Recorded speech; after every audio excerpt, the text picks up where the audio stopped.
ciencias desde otra trinchera, que es el aula, ¿no? Y ya van a ver qué trabajos. Bienvenidos también, me da mucho gusto compartir la mesa con ustedes.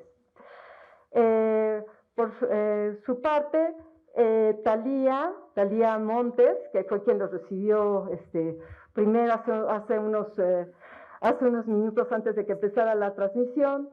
Talía Montes es una gran investigadora, compañera de trabajo, es parte del comité editorial y es la coordinadora de este número de la Gaceta de Museos. Ella trabaja como investigadora en el Museo Nacional de Historia, en el castillo de Chapultepec, trabaja en un castillo, y desde ese castillo hay un compromiso muy fuerte con la educación por el patrimonio, el cuidado del patrimonio cultural, por el desarrollo de la identidad, por el desarrollo de la historia o las historias, y gran parte del trabajo de Talía se ha traducido en promover una reflexión respecto a la historia, la enseñanza de la historia y el papel que juegan los museos en esto. Ya nos platicará Talía. Y finalmente, y también motivo de gran orgullo, el que nos haya prestado un poco de su tiempo y su atención, Rodolfo Ramírez Raimundo, quien es un profesor, un gran investigador de la educación en México, ha ocupado diferentes cargos de funcionario, pero si para mí algo define el trabajo de Rodolfo es un gran compromiso, ha recorrido gran parte de la República, con desde talleres, reflexiones, reuniones de discusión,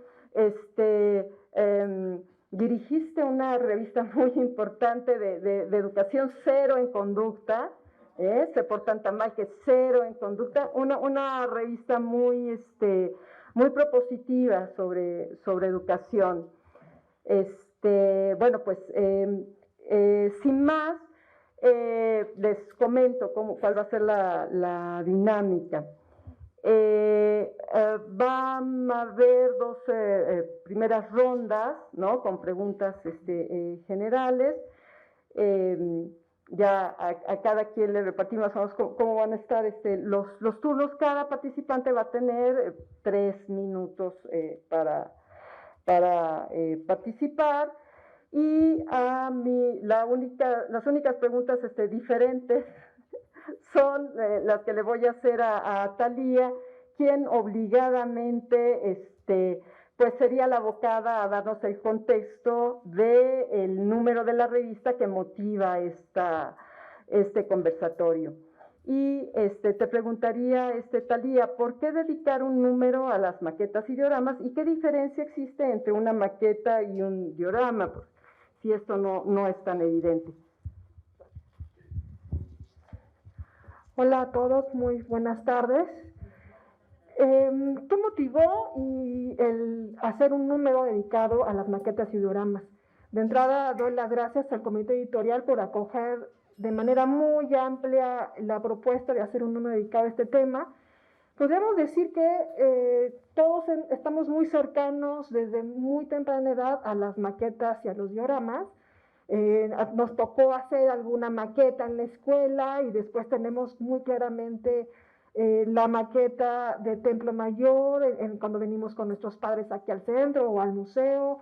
Tenemos claramente la maqueta, esta hermosa maqueta de Tlatelolco del Museo Nacional de Antropología, pero eso no fue lo que me motivó a proponer el tema de las maquetas, sino que fueron cayendo ideas poco a poco hasta que de repente dice uno, a ver, ¿qué pasa con estos elementos?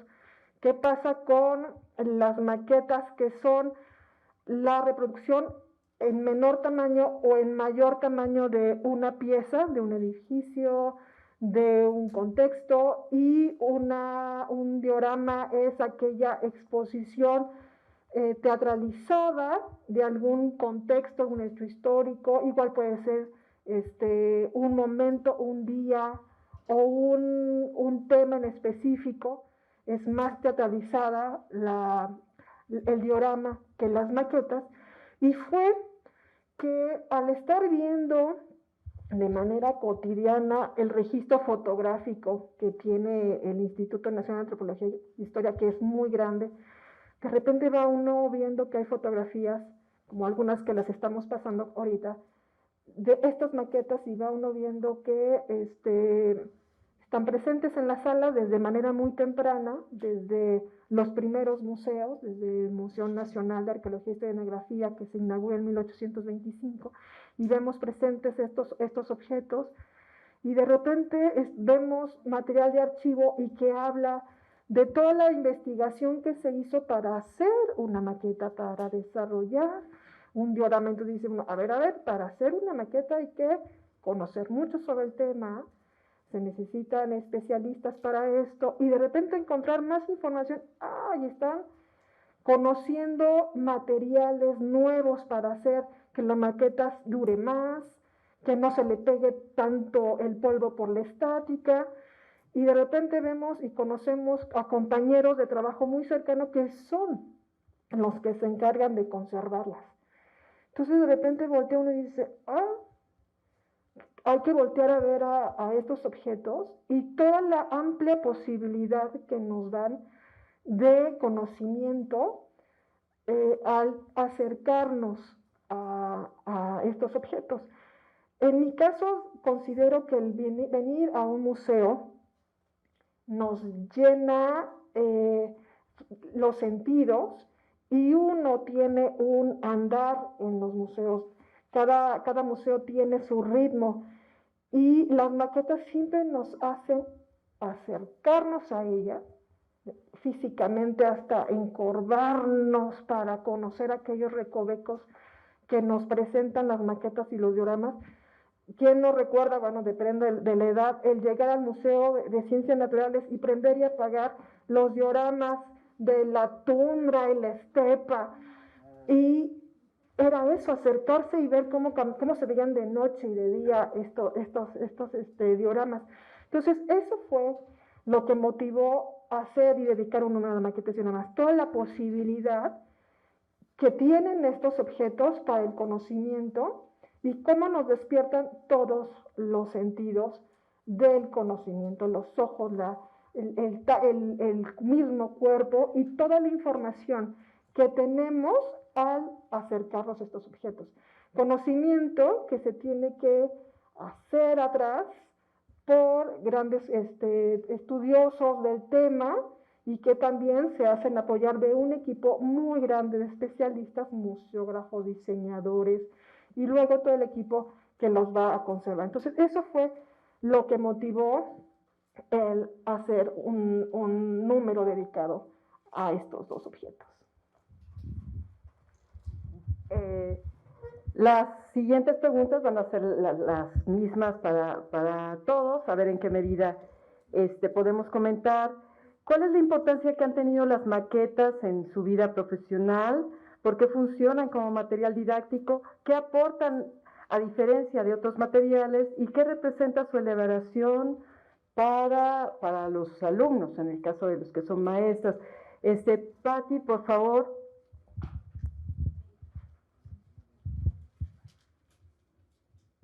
¿Ya me escuchan? Sí, ¿verdad?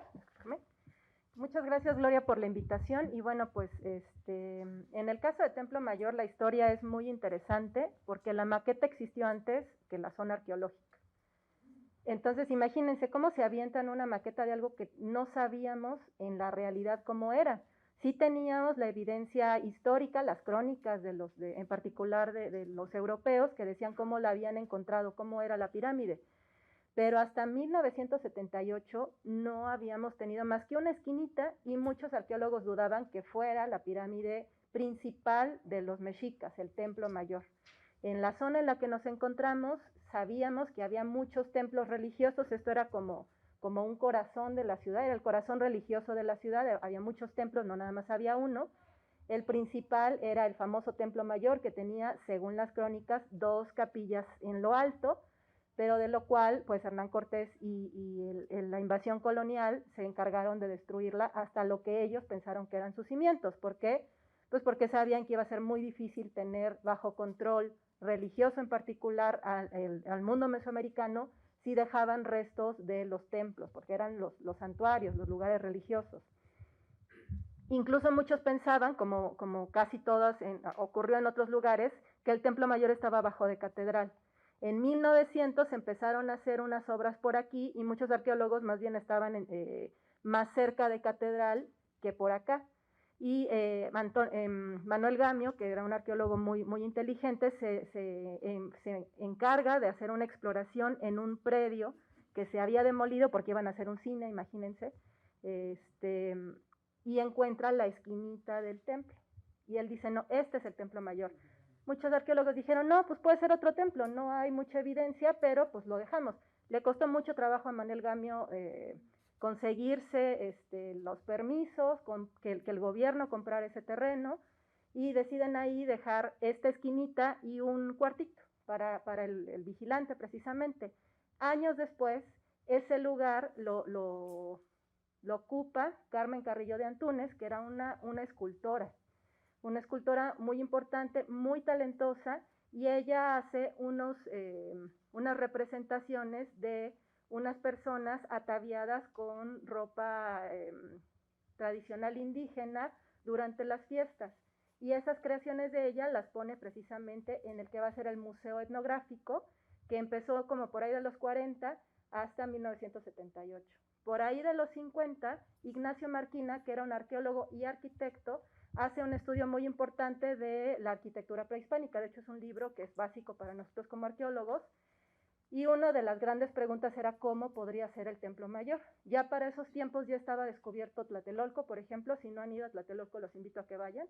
Estaba descubierto también Tenayuca, Santa Cecilia. Entonces, con esas influencias y con las descripciones de los cronistas europeos, él hace una propuesta de cómo debería ser el Templo Mayor. Se junta con Carmen Carrillo de Antúnez y es ella la que lleva a cabo. Él le da los planos y ella lo hace. Lo interesante y lo bonito de esta maqueta es que no solo hace el edificio, también hace los muñequitos. Y eso es algo que a veces perdemos de vista, porque por un lado nos ayuda a darnos idea de las dimensiones reales. Hasta que no hay la presencia humana, es muy difícil que podamos dimensionar. Y por otro lado también le da vida, ¿no? Porque siempre vemos las maquetas, a veces algunas maquetas pues todas blanquitas y perfectas, pues cuando la realidad no era así, ni ahorita, ¿no? Y por otro lado, bueno, pues imagínense, esta maqueta fue tan bonita, tan bien hecha, que se inauguró. A la inauguración vino el que era el secretario de Educación Pública, el que era el director del INE en ese momento, y vinieron muchas grandes personalidades a esa inauguración. Estaba el propio Marquina, que era el director del INE, y fue un elemento tan poderoso que mucha gente a la fecha se acuerda de esa maqueta cuando vinieron de niños. Muchos arqueólogos que yo tengo aquí se acuerdan de esa maqueta porque los trajeron sus papás. Fue muy interesante. En 1978, ustedes saben que se encuentra Coyolxauhqui, que por cierto cumplimos 44 años de ese descubrimiento el lunes que viene. A cargo del doctor Eduardo Matos comienza el trabajo de investigación y bueno, pues él ya refrenda que efectivamente esa esquina era la del Templo Mayor. Se hace toda la excavación y ahora sí se puede incluso ajustar. Había cosas que Marquina pues obviamente no tenía por qué saber. Pero esa primer maqueta pues fue legendaria, se va al Museo de Antropología y ahí se hace una copia. Eduardo Matos decide que en el nuevo museo, en este lugar donde estamos nosotros, se haga una nueva maqueta, ahora ya con todo el recinto sagrado. Esa maqueta seguramente también se acordarán algunos de ustedes, estaba exactamente aquí arriba, donde ahora está Tlaltecutli, y formaba parte de la lógica del edificio, es decir, la maqueta era el corazón, o es el corazón del edificio, y la idea es que se pudiera ver desde todos lados. Entonces, cuando uno entraba, la podía rodear y también se podía ver desde la parte alta. Y eso es algo que también me interesaría como indicar antes de que le pase el micrófono aquí a mis colegas, es que eso ya no lo metimos en el artículo, pero sí es importante mencionar que a veces las maquetas no son cosas individuales, a veces forman parte de un discurso mucho más grande y también de la lógica, incluso del recorrido completo. Entonces son elementos muy fuertes, muy poderosos y que pues muchas gracias, Talía, porque la verdad es que es un tema muy, muy interesante. Gracias, buenas tardes a todos. primero voy a comentar que mis comentarios son desde una perspectiva un tanto distinta a la de los museógrafos, a la de los especialistas. Sin embargo, encuentro muchas cosas interesantes que me gustaría resaltar. En primer lugar, comentarles que venimos del estado de Oaxaca, trabajo en una escuela rural de los valles centrales del estado de Oaxaca. Y en esta escuela hemos impulsado ya más de 20 años la propuesta Freinet. Y esta propuesta, pues como ustedes han de saber o deben saber, se basa en el aprendizaje a partir de la experiencia de los chicos. Se basa en el aprendizaje a partir de las vivencias que tienen ellos con su entorno. Se basa en la propuesta de que interactúen con él y esa realidad que viven la plasmen por medio de algunas técnicas que son fundamentadas en la libertad de expresión, fundamentadas en la participación de todos, en el colectivo, en la ayuda mutua, y esto permite que los niños vayan gestionando su propio aprendizaje. Entonces, desde este punto de vista, nosotros trabajamos la maqueta o las maquetas y los dioramas. ¿Y qué es lo que nos encontramos? Nos encontramos con que el alumno se entusiasma porque le permite crear, pero cuando él se pregunta ¿cómo la voy a hacer? ¿Cómo la voy a elaborar? Pues viene un impacto que creo que a todos nos sucedió cuando visitamos en alguna ocasión, a lo mejor siendo niños o ya adultos, un museo y vemos la maqueta. ¡Ay, qué bonito! Está impresionante.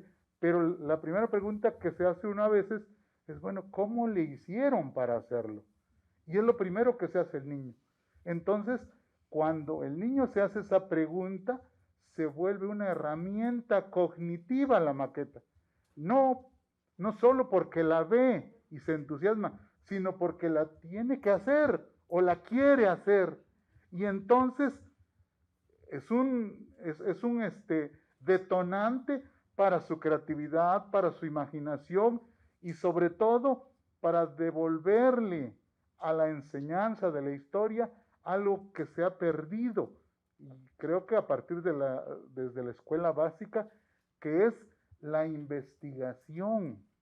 El niño se ve obligado a conocer, a situarse en el tiempo y en el espacio de lo que quiere representar. Y entonces le surge una necesidad, consultar fuentes, no por tarea del docente o tarea de la escuela, sino como una necesidad de decir, ¿cómo lo voy a hacer? Y entonces el alumno va a los libros, el alumno va a las fuentes, el alumno va con los abuelos de la comunidad, el alumno va a los vestigios que encuentra en todo el entorno, porque afortunadamente tenemos vestigios históricos en todo el territorio nacional.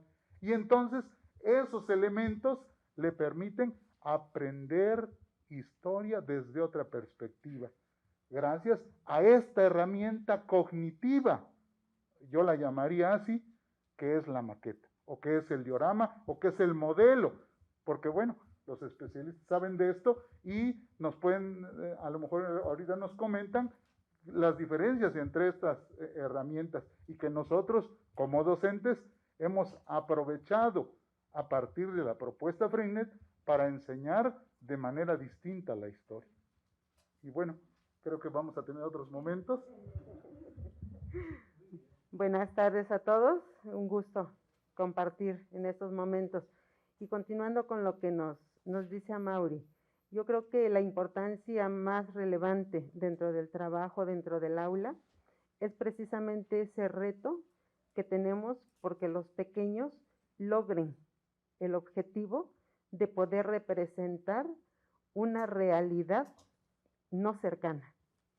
Entonces es una realidad de la que, como decía ahorita, no se tiene una noción exacta. Entonces en una mente infantil es muchísimo más difícil esa representación. Ahora, ¿cómo se va a lograr? A través de la investigación. O sea, cuando el niño tiene esa necesidad de poder representar lo que él desea para poder compartir con sus compañeros de aula, con sus compañeros de escuela.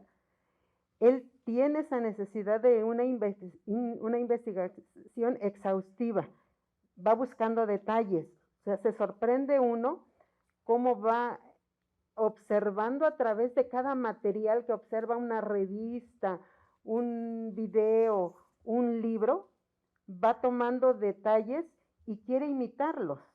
Entonces aquí viene otra parte importante de los materiales que va a necesitar para esa representación. Nosotros, al trabajar en una comunidad rural, se nos dificulta que nuestros pequeños asistan a los museos. Es una realidad de nuestro México y más de nuestro Oaxaca. Cuando hemos logrado llevar a los niños es una vez por año a los grupos, algunos de los museos, algunas de las zonas arqueológicas. Y previo a esto hay que hacer un trabajo, nosotros como docentes, para centrar la mirada de los niños en ciertos detalles, ciertos aspectos que le motiven a querer aprender.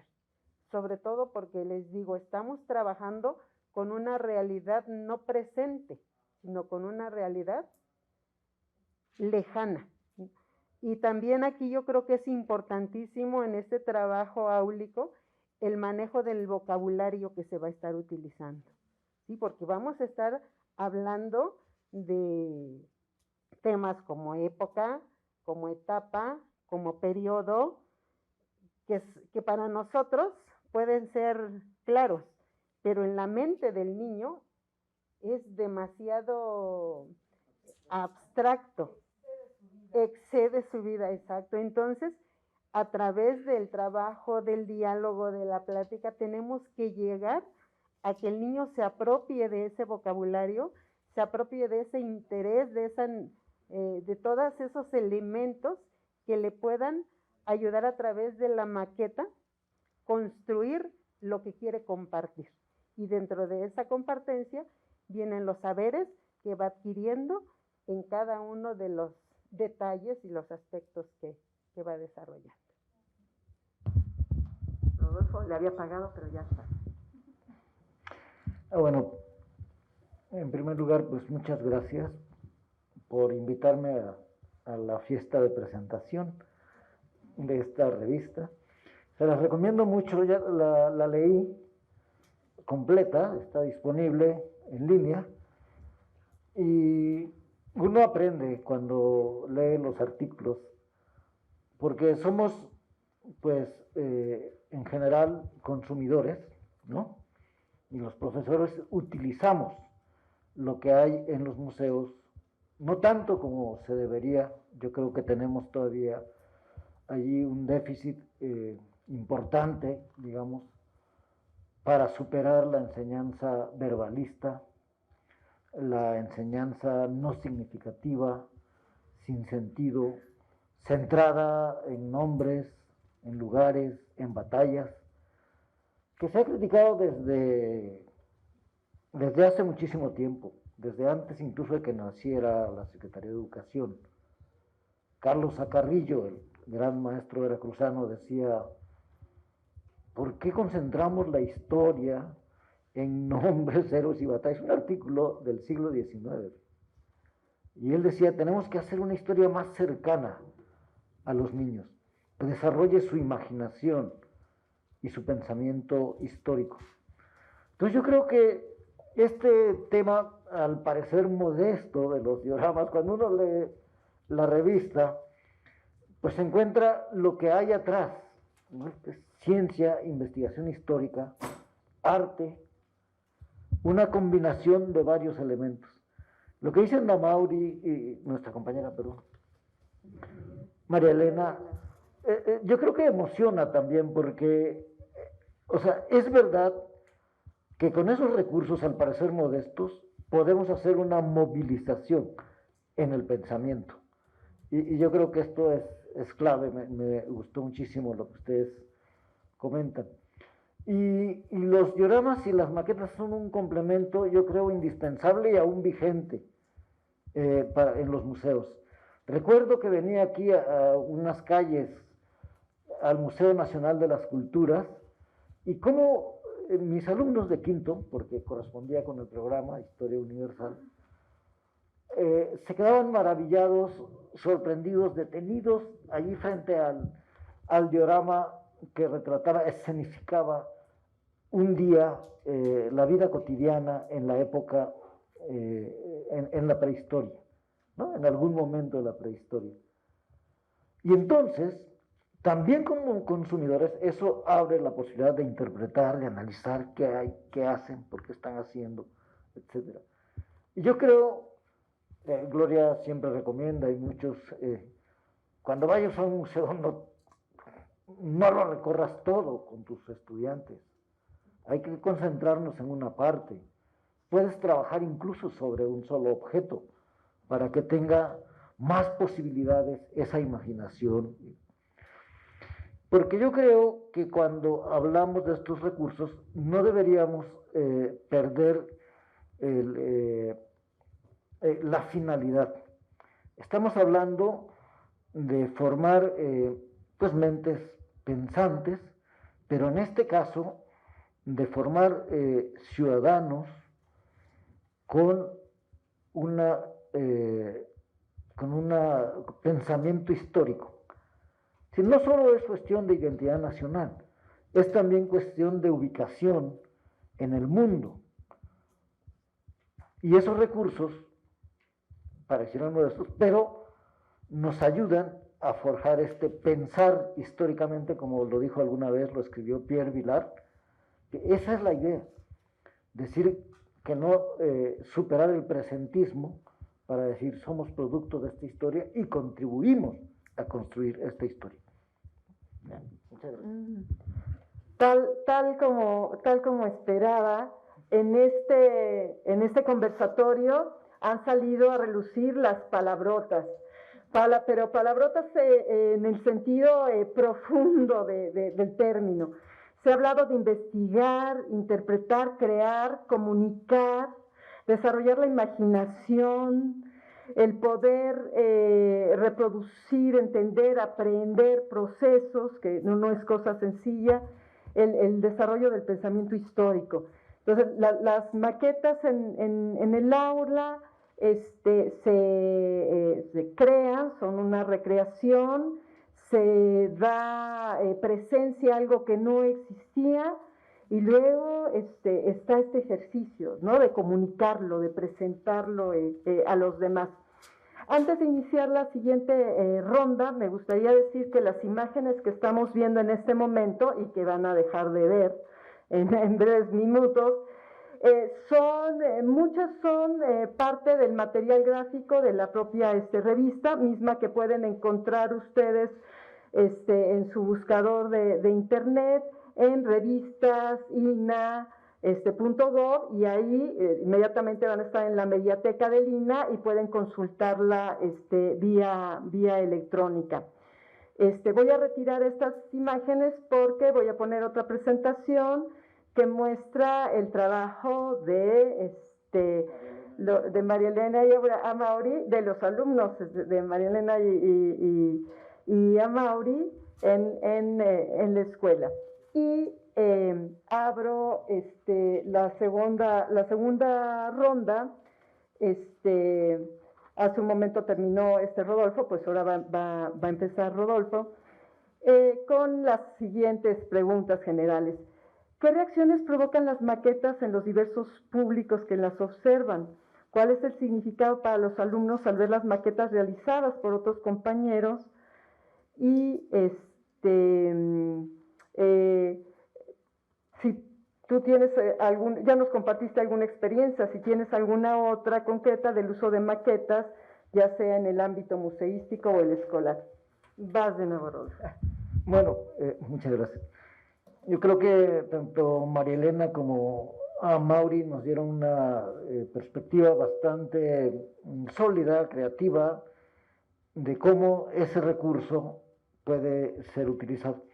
Pero yo, lo que me hizo al leer la revista es evocar esos momentos, ese asombro, esa posibilidad de observar detalles de, por lo tanto, imaginar relaciones entre los elementos que aparecen en un diorama o una maqueta. No solo aquí en el Museo de las Culturas, tenemos la Galería de Historia, el Museo del Caracol, también se habla en la revista de este museo de cómo nació, y que está hecho con base en dioramas realmente, ¿no? En el Museo Nacional de Antropología, pero también en muchos otros museos se usa este recurso porque yo creo que se reafirma la vocación educativa, dijo Gloria, o pedagógica y didáctica, ¿no?, de los museos. También tienen no solo la misión de preservar el patrimonio, de conservar, sino tienen un papel que jugar en la educación histórica. Y es eso. Yo valoro mucho que se preocupen por ofrecer a niños y a profesores también, a niñas y a maestros también, un mediador. Eso es el diorama y la maqueta, un mediador, un recurso que nos permite acercarnos con mejor posibilidad a las piezas que son el corazón del museo. Muchas gracias. Patti, tu turno. Bueno, como arqueólogos, son pocas las piezas que encontramos completas. Casi siempre, y por supuesto, nosotros decimos en broma que trabajamos con la basura de los demás, pues casi siempre la basura está rota.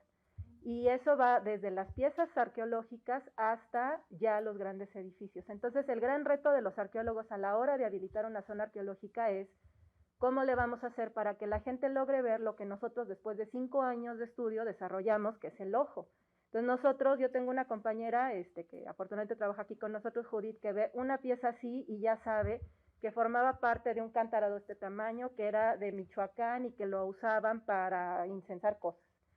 Pero esas son cosas que a nosotros nos enseñan a lo largo de mucho tiempo. Entonces, ¿cómo le hacemos para que la gente que no es arqueóloga le pueda entender a que este pedacito era una barda o una escalera o la entrada hacia un templo, que no era para sentarse, sino que es lo único que encontramos de una pared? A inicios del siglo XX la opción que tuvieron muchos arqueólogos fue pues que se aventaron unas reconstrucciones bien sabrosas. El asunto es que a mitad del siglo XX hay un acuerdo internacional que no permite precisamente que haya reconstrucciones así, y en particular porque muchas veces pues no tenemos la evidencia para saber, por ejemplo, qué tan altos eran los lugares o cómo eran los techos. Por ejemplo, no es lo mismo tener un techo a 2 aguas que uno planito, que uno medio curvo. Todo ese tipo de cosas pues nos han enfrentado a tener distintas alternativas para poderle ayudar a la gente a entender los lugares. El Templo Mayor es un ejemplo muy claro. Mucha gente me ha dicho, ¿por qué no lo reconstruyes si ya sabes cuánto mide? Ya encontraste los escalones, ya tienes el dato de cuántos escalones en total eran, ya sabes la altura, pues aviéntatelo. Pero 1, tenemos este acuerdo internacional. 2, sería carísimo. 3, no hay manera de conseguir mano de obra que nos haga exactamente esto, porque ya se murieron todos los que hicieron la pirámide. 4, es algo que negaría lo que le pasó. Y finalmente, como arqueólogos también y como científicos, estamos obligados a hablar de las cosas buenas y las cosas malas que somos los seres humanos. Entonces sería como decir, pues no, aquí no, pues sí nos pasó y nos pasó bien mala onda. Entonces, ¿qué pasa? Que la maqueta que tenemos le ayuda mucho a la gente. O sea, no necesito hacer una pirámide para que la gente entienda, precisamente aludiendo a lo que dijo María Elena. La capacidad de imaginación del ser humano le puede permitir, enseñándote 3 escalones y diciéndote estos son los 3 escalones que tú estás viendo, calcular la altura, inclusive situarte a ti mismo, sin necesidad de aventártela otra vez. El asunto con las maquetas es que es una inversión cara, son caras, son cosas que no se pueden cambiar tan fácil y eso ha hecho que muchos museos pues han tenido que cambiar. La historia siempre cambia, la ciencia siempre cambia, y imagínense, Carmen Carrillo de Antunes se tuvo que hacer un telar en miniatura para poder coser todos los vestiditos de la gente de las esculturas que les comentaba hace rato. O sea, fue un trabajal. Ahora imagínense que de pronto salió un dato donde dice que la falda no era aquí, sino era aquí. pues aviéntate otra vez otro telarcito, pues no, o sea, las maquetas son caras y son difíciles de cambiar. Los museos de Estados Unidos, por ejemplo, en lugar de tomar la decisión de quitarlas completamente y mandar a hacer nuevas, las dejan y dicen, hay algo mal en este diorama. Este diorama hemos descubierto que ya no es así, que no era un hombre el que le entregó no sé, unas flores a los conquistadores, era una mujer. Pero dejan la versión, porque dice, pero antes pensábamos que era un hombre, porque usualmente pensábamos que los hombres eran los únicos que hacían la historia divertida, las mujeres no. Entonces ese tipo de cosas son muy interesantes y son nuevas maneras de ver, pero las maquetas sí son caras, pero yo creo que son a la larga más baratas que otras alternativas más modernas, ¿no? Si se va la luz y tienes una cosa muy padre, pues ya no se la ve nadie, si se descompone la pantalla, o sea, hay muchas cosas que a veces son más baratas en un inicio, pero a la larga salen más caras. Pero la verdad es que a mí sí me gustan mucho y creo que sí, siguen siendo la opción. Creo que les... Desde el proceso de elaboración de la revista también puedo mencionar que ustedes van a ver toda la serie de perfiles que nos apoyaron a hacerla.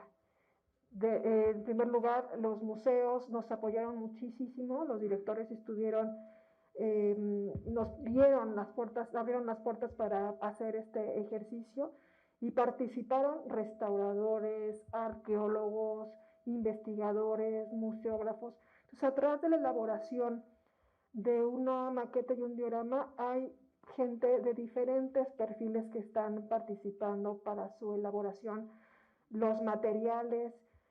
Ahorita que escuchaba a los profesores, recordaba cuando me tocó hacer la maqueta de la célula en la secundaria y decidí hacerlo con gelatina y obviamente no duró el tiempo que yo quería cuando me iba a ser calificada porque no le puse la grenetina necesaria para que cuajara muy dura y no se aguadara la gelatina.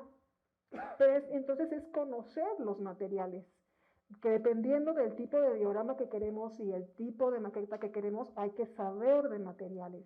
Y algo que también estuvo presente en la elaboración de la revista es que por lo menos ayudara en cierta medida a tomar decisiones para los museos y también para en este caso el ámbito educativo, de si son vigentes o no ante el desarrollo de la tecnología. Pues también esperemos que contribuya en algo la revista a tomar decisiones.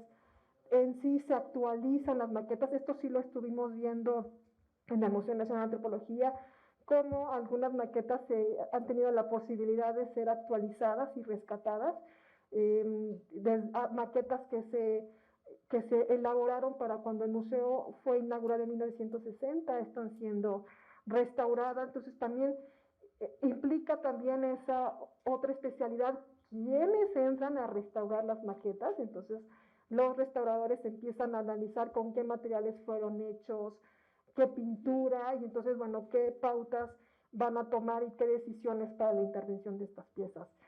Entonces, atrás de una maqueta y un diorama hay montones de especialidades y conocimientos con los que los profesores nos han mencionado que está presente en los materiales, y tengo la impresión que vemos materializado físicamente en un diorama y en una maqueta un ejercicio que hacemos todos los días, que es un trabajo de síntesis. Entonces, nosotros hacemos síntesis de lo que recordamos, la memoria es eso, de un momento que nos impresionó, que nos llamó la atención en la vida o en algún momento del día.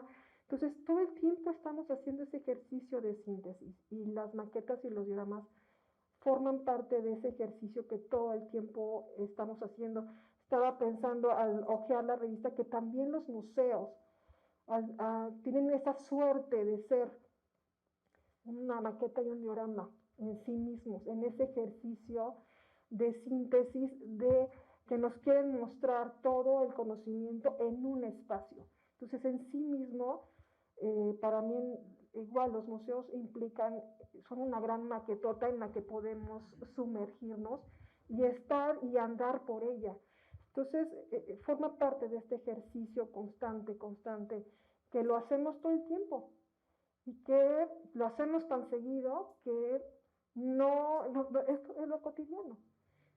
Pero al voltear a ver estos elementos, los hacemos evidentes. Elena.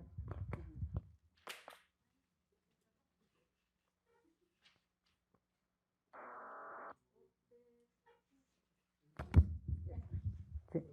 Bueno, pues aquí con curiosidad, ¿no? Lo que comentan ustedes como profesionales en este ámbito de elaboración de maquetas, tienen que designar materiales, hacer búsquedas, porque no hay presupuesto para hacer y rehacer.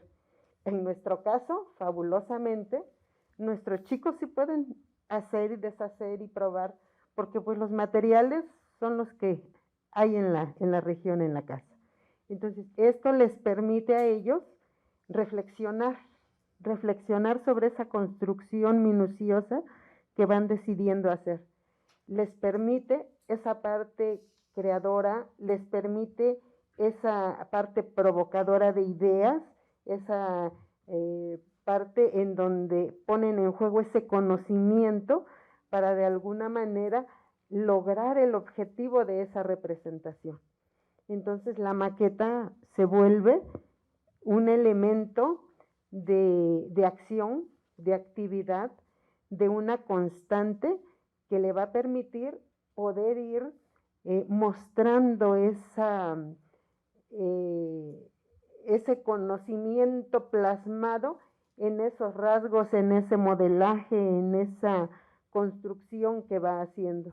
Entonces, yo creo que esta parte de darle al chico la oportunidad de crear es lo prioritario dentro de la construcción de la maqueta, ¿no?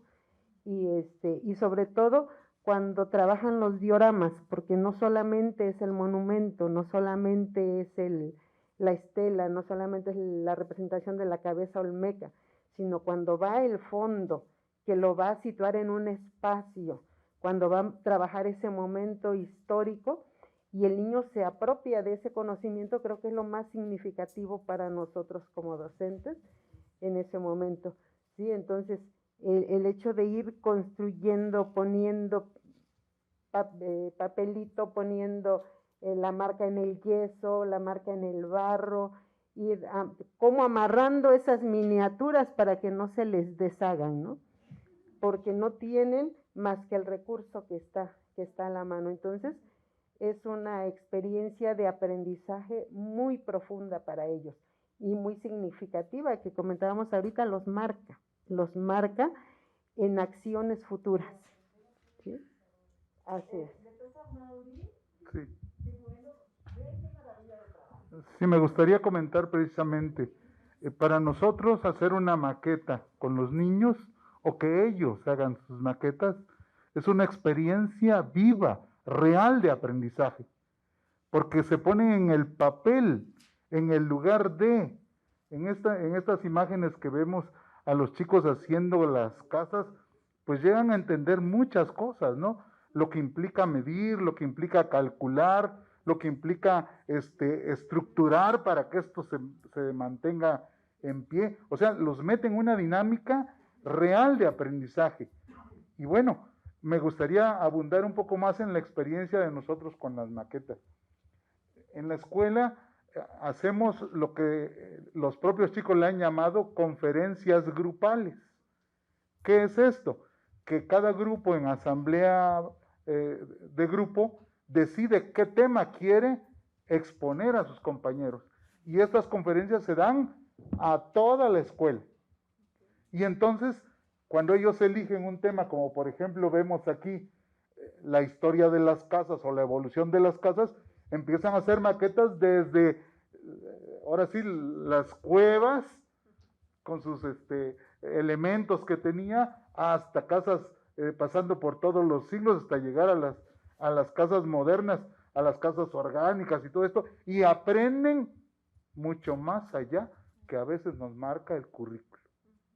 ¿Por qué? Porque están potenciando a partir de la actividad, están creando, están siendo realmente constructores de su propio aprendizaje.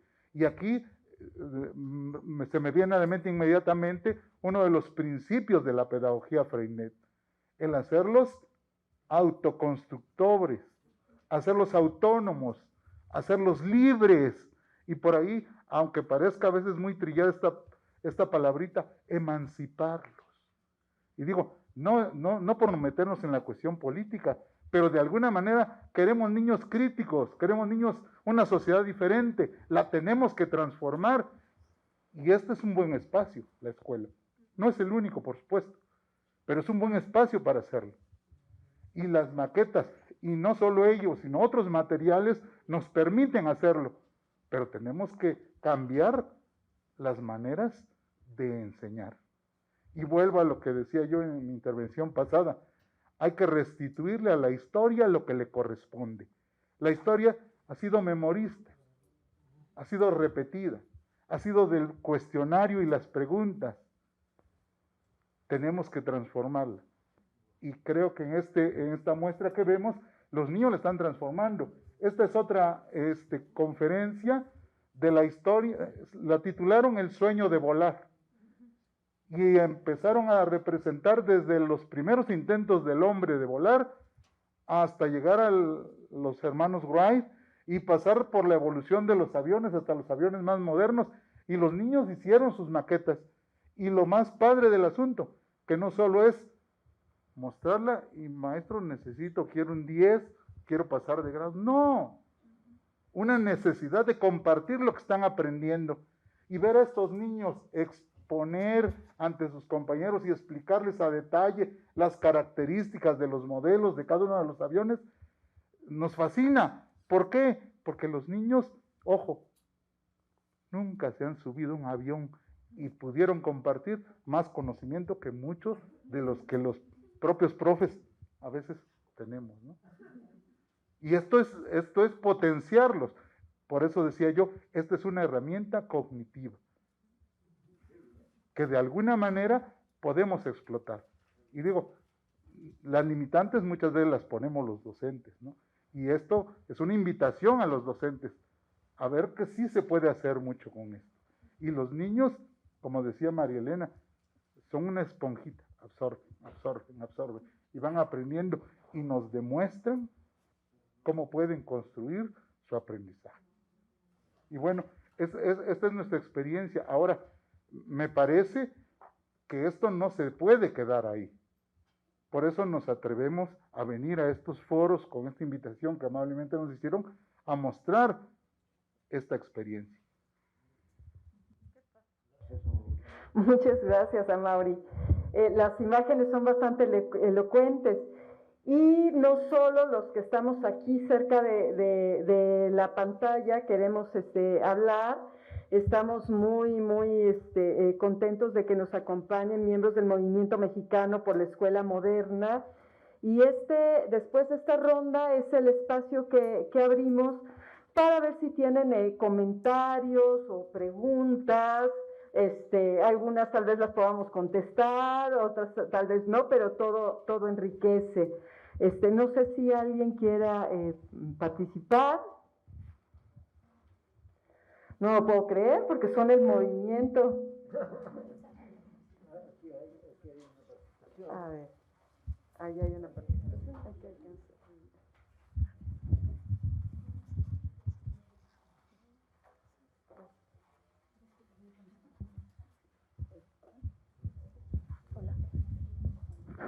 Muy buenas tardes. Bueno, en congruencia, yo orgullosamente soy del Movimiento Mexicano. Maestros, Amaury, es un placer, maestra, conocerla en vivo, a todo color, tocarla, porque bueno, con esto del Zoom, pues hemos perdido esta situación viva, ¿no? Como lo marca Freinet, la escuela viva. Y en esto de que los niños vivan el contexto, fíjense qué interesante esto que nos exponen. Yo estaba escuchando cuando marcan esto de la construcción de las maquetas, no solo está en juego la historia, ¿Cuál es nuestro coco a nivel nacional? Las ciencias duras, ¿no? Porque duro es aprenderlo. Pero eso de duro es aprenderlo, se rompe ese mito con la técnica Freenet. Estos niños están viviendo, están sintiendo la geometría, están haciendo resistencia de materiales, que incluso es una materia para los ingenieros a nivel profesional. Están experimentando química, ¿no? Entonces, la imaginación, bueno, pues es igual, el trabajar en conjunto que nos hace tanta falta como nación, ¿no? Este trabajo colaborativo, que bueno, sí, los pedagogos tendrán muy buenas definiciones, pero llevarlo al aula y que los niños vayan viviendo esto de lo que es hacer un objetivo común, hacer esta unidad en un aula, es fabuloso. Y eso es gracias a la creatividad, a perder el miedo, sobre todo en nuestras escuelas rurales, de ser innovadores. En el entendido que la innovación es hacer las cosas diferentes. Y acá vemos la muestra, ¿no? Yo en ese sentido quisiera preguntar si es posible, si ustedes tienen algún indicio o han sistematizado algún seguimiento de estos estudiantes futuros genios, yo estoy segura. ¿Tienen algún antecedente? Sí quisiera saber qué sigue después de la historia, si es posible. Gracias. Bueno, pues afortunadamente nosotros tenemos una experiencia maravillosa. En primer lugar, yo tengo 30 años de servicio en esa escuela, 41 años de servicio docente y cumplí 30 años de servicio en esa escuela. ¿Por qué? Porque a mí me decían, es que un maestro no puede durar más de 5 años en un centro escolar, tiene que cambiarse, porque empieza a repetir. Sin embargo, decíamos, el trabajo de un profesionista se ve inmediato, pero el del maestro no. Entonces fue un reto que yo me puse como docente, ver realmente el fruto de lo que se está sembrando. Y efectivamente, mencionaba uno de los chicos que están construyendo las casitas de adobe, uno tiene ahorita especialidad en mecatrónica. Tenemos un arquitecto ahí, tenemos un ingeniero civil. Entonces, son de las motivaciones que no nos han permitido dejar la docencia a estas alturas. ¿Por qué? Porque creemos que el trabajo y el servicio que se le está dando a estos niños de comunidades rurales los está potenciando. Y este trabajo de maquetas es uno de ellos. ¿Por qué? Porque el niño está inmerso en ese trabajo. O sea, pone su potencia de conocimiento, de trabajo, de creatividad, de creación, de búsqueda, de tal manera que ahorita tenemos ese seguimiento de muchos chicos. Y no es solo él, sino otra cosa que veíamos, que la escolaridad de la comunidad en donde estamos laborando se elevó a partir de este trabajo. Entonces yo creo que son de las potencialidades que como docentes en Oaxaca podemos decir, sí se puede y se está haciendo. Que no somos los únicos, hay muchos compañeros que lo están haciendo y se están integrando a este trabajo muchos maestros jóvenes. Entonces yo creo que es parte de esta potencialidad que se le da a los niños a través de estos trabajos que para muchos pues, parecieran insignificantes, pero cuando vemos esto, para nosotros son los logros de la docencia.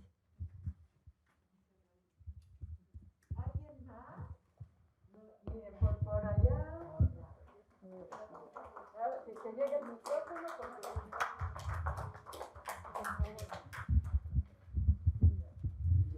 Bueno, también para las compañeras Amauri y María Elena, finalmente creo que son nuestros invitados de Oaxaca, ¿verdad?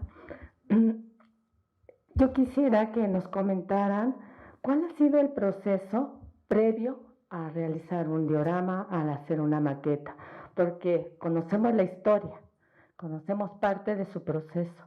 Cuéntenos, por favor, parte de esos procesos que han vivido con los niños en ese espacio de construcción.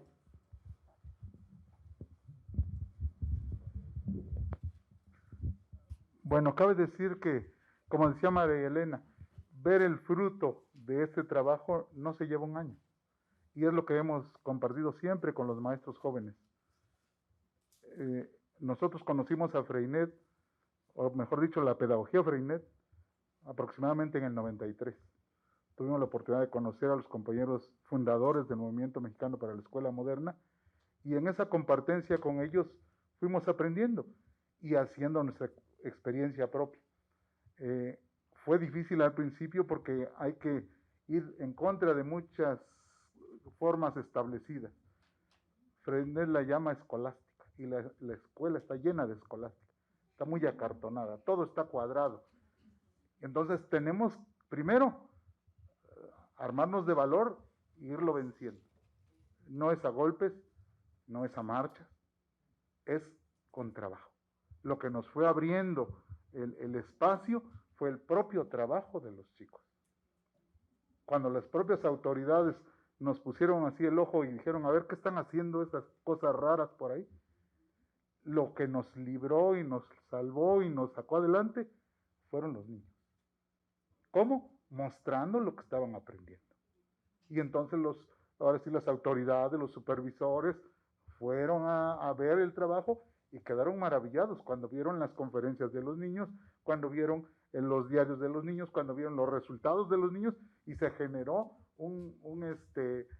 una fortaleza, ¿no?, que nos permitió avanzar. Ahora, con los chicos hay que también llevar un proceso. Y hay que hablar con los padres de familia primero. Y implica compromisos. O sea, en los pueblos tienen mucho estas palabras, ¿no? Cariño quiere cariño. Si yo quiero que los padres me apoyen, yo tengo que dar. Y a nosotros el hacer Freinet nos cambió la vida.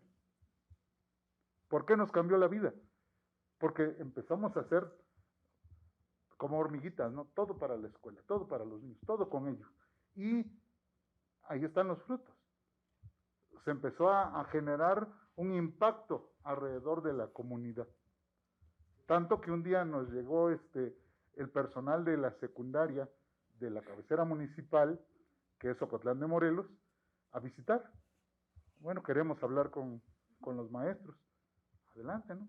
¿Qué pasa? ¿Qué hacen con sus chicos? Nosotros recibimos egresados de su escuela a nivel secundario.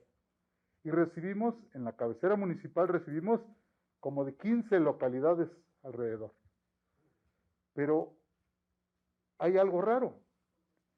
Sus chicos de San Juan Chilateca, hay un evento social y ahí están. Hay un evento pedagógico y ahí están. Hay alguna participación, ahí están. Tenemos 700 y tantos alumnos en la secundaria. Y nos han invitado a concursos, nos han invitado a eventos, y van 12, 15 participantes. 7, 8 son de Chilateca. ¿Qué le dan a sus niños? ¿Qué le dan? Y entonces uno se pregunta, ¿qué hay que darle a los niños? Y ya lo están diciendo por ahí. Primero, darles la palabra. Dejar que ellos sean los que participen, los que investiguen, los que busquen, los que creen, los que transformen, porque eso los va a hacer independientes, eso los va a hacer libres, no que yo se los dé. Y luego hay que apoyarlos, hay que estar con ellos, detrás de ellos, para que tomen toda la seguridad que implica saber que su palabra cuenta, que su palabra es importante. Y que se van a equivocar y que se van a tener tropiezos, sí, pero que se van a levantar y van a seguir adelante. Y eso cambia la mentalidad de los chicos y los hace totalmente distintos. Y la prueba fue esa, cuando nos llegan y nos dicen, ¿qué les dan? No les damos, hacemos esto. Y no es magia, es deseo de transformar.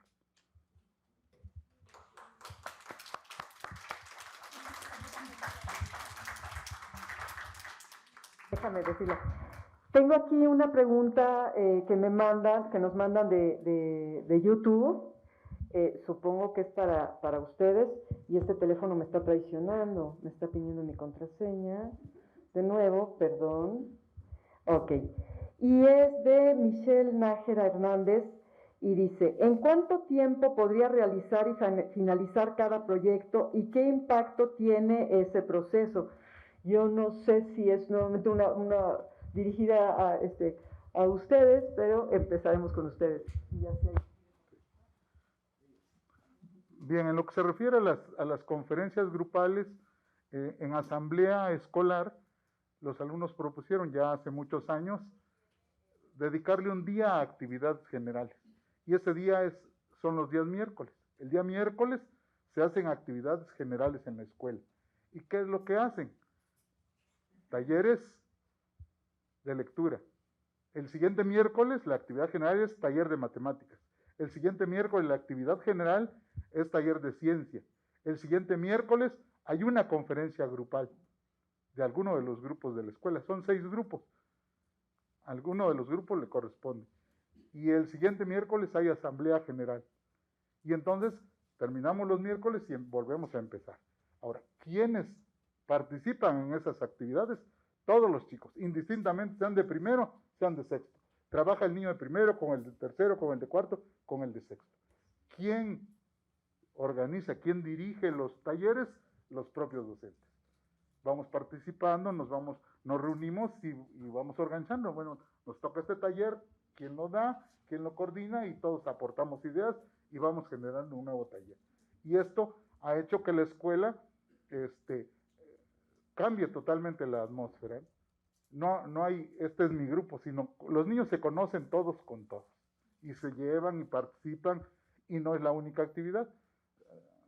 Hacemos radio, tenemos nuestra pequeña cabinita de radio, hacemos programas de radio donde van presentando sus actividades, hacemos en los grupos, se hace diario escolar, se hace conferencia de grupo, o sea, no es una actividad aislada. Ahora, si se dieron cuenta, cada cuántos miércoles se repite la conferencia, más o menos 5 semanas, y en 5 semanas le corresponde a un grupo preparar la conferencia.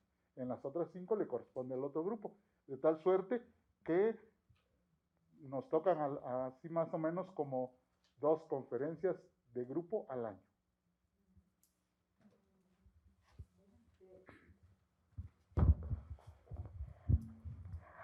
Ha llegado el momento de la ronda final, donde les voy a pedir una reflexión final, algo que quieran añadir. Mientras tanto, tal vez nuestro público piensa en algún comentario. Un comentario antes de esto, ¿sí? Y terminando esto, empezaremos con Pati Ledesma. Sí, bueno, en primera instancia un agradecimiento.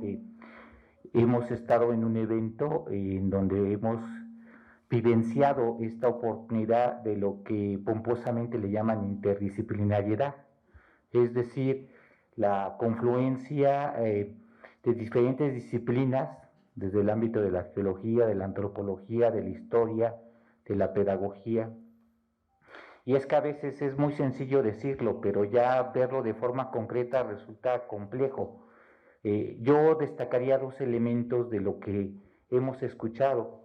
Uno, el asunto de la investigación, y el otro de la creatividad. Es decir, cómo estos elementos propios de una disciplina que nos llevan a un tema que puede ser tan sencillo como el asunto de las maquetas y los dioramas.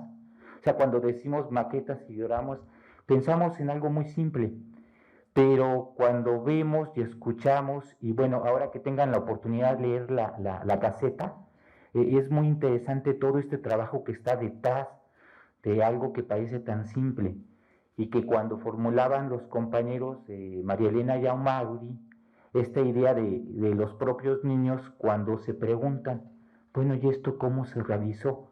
Es decir, cuando trascendemos de lo superficial y cuando vamos a preguntas esenciales, que son las preguntas que se elaboran en cada disciplina, desde la arqueología, la antropología, la propia historia, y que en la escuela hay esta oportunidad de crear la investigación específica de la disciplina y cómo se desarrolla la creatividad para responder estas expectativas. Claro, hubo esta oportunidad de tocar el tema de historia, no son los únicos temas que se abordan en educación básica, son muchos más. Y bueno, yo sí quiero hacer la mención, por aquí nos acompañan estudiantes de la Universidad Pedagógica Nacional, de la licenciatura de Pedagogía, y que en cierta manera nos ha costado mucho trabajo pensar, por ejemplo, en el tema de la didáctica.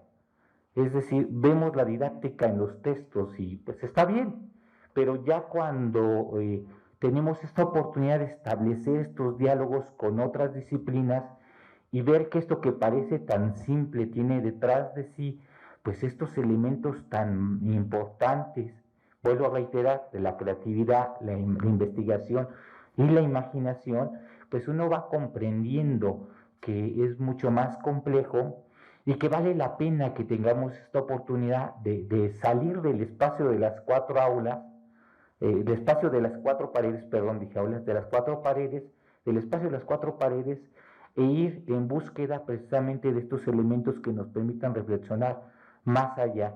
Entonces, pues agradecer mucho esta oportunidad que nos han brindado, porque se estableció este diálogo que nos permiten pues ver que hay otras maneras.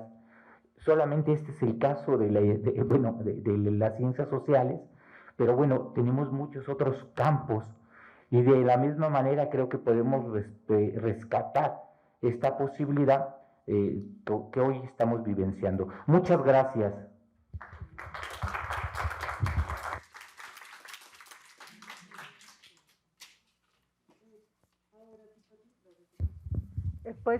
Como arqueóloga, quizá habría que reflexionar que hemos encontrado maquetas prehispánicas, el gusto por hacer maquetas yo creo que es humano. Y muchos apostaban que el arte de hacer maquetas ya estaba como en decadencia, pero la verdad es que yo creo que no, y que precisamente la pedagogía, la moderna pedagogía nos está mostrando la utilidad que tienen, incluso a la fecha y ya a niveles como profesionales. Por ejemplo, Joan Santacana, que es un arqueólogo muy reconocido en España, él pues prácticamente se hace sus propias maquetas para poder entender cómo funcionaban los edificios romanos de los cuales tenemos pedacitos, pero la maqueta también como arqueólogo nos ayuda un montón. Y ya en el tema de los museos, pues era lo que decía Rodolfo, son la interfaz entre el objeto y las personas que lo estamos viendo y son la manera de ayudarnos a disfrutarlos de mejor manera. Entonces creo que son elementos que no van a pasar de moda. Habrá que ver las nuevas tecnologías cómo modifican eso, la famosa impresora 3D, que ahorita ya está entrando como con más fuerza al mercado, cómo va a cambiar este tipo de procedimientos. Ya va a ser más fácil cambiar un muñequito que no está bien hecho, por ejemplo, ¿no? Pero también habrá que ver los costos y todo ese tipo de cosas habría que pensarlas mejor. Pero yo creo que sigue siendo un tema muy importante y pues felicidades por el número, léanlo, por favor. Rodolfo, te tocó con los niños héroes. Tu comentario, tu reflexión final. Así era, Juan Escudía murió por la patria, Agustín Melgar murió por la patria.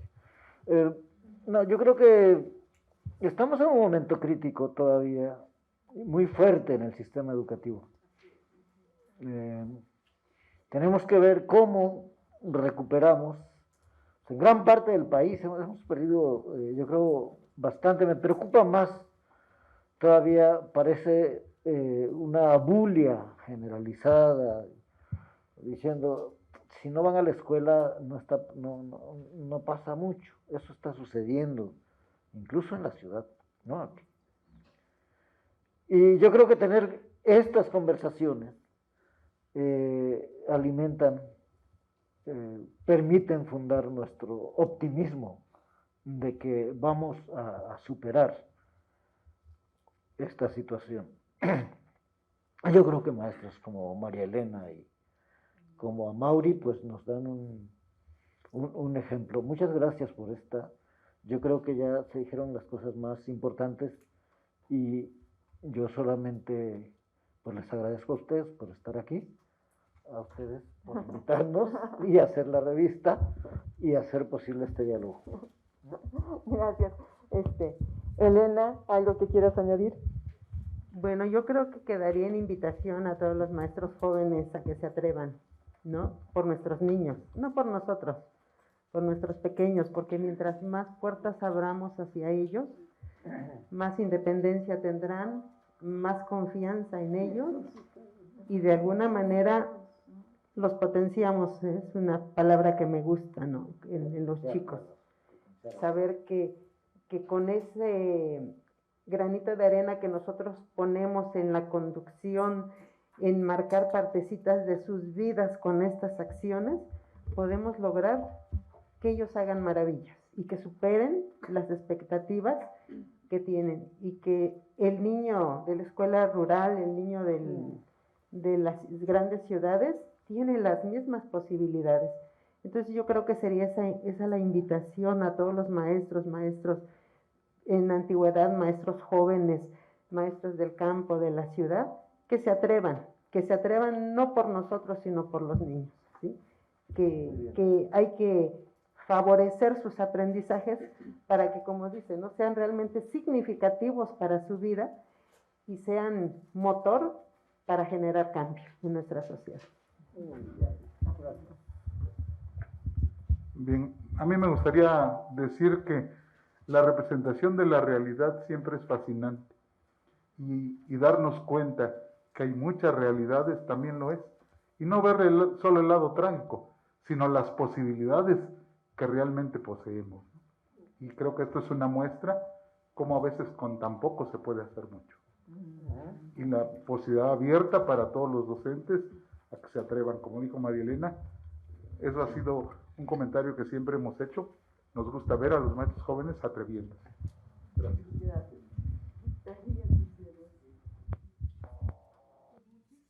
Muchas gracias por esta experiencia que nos han compartido, que nos queda a todos un delicioso sabor, muy motivados por lo que nos han mostrado. Pues yo los invito a revisar, a hojear la Gaceta de Museos.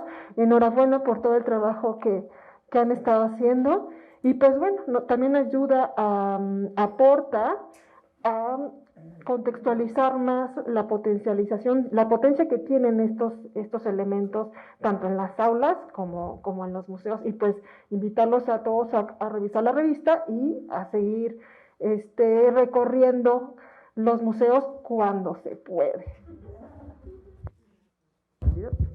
Cierro con unas palabras que no son mías, sino las transmitan desde YouTube, pero elocuentemente, mucho más elocuente que yo, y coincido plenamente. Y esto es de una historiadora, una investigadora, Denise Elion, compañera de nosotros, que dice: desde los museos también aprendemos de estas experiencias didácticas. Sería una buena alternativa vincular el potencial de exploración en los museos con los maestros y alumnos. Muchas gracias por compartirnos su experiencia. Sin duda las maquetas y dioramas nos permiten imaginar nuevos caminos. Pues damos las gracias a ustedes que han enriquecido la palabra y que generosamente nos han escuchado. Muchas gracias a todos por su presencia, y esperemos encontrarnos en un nuevo conversatorio.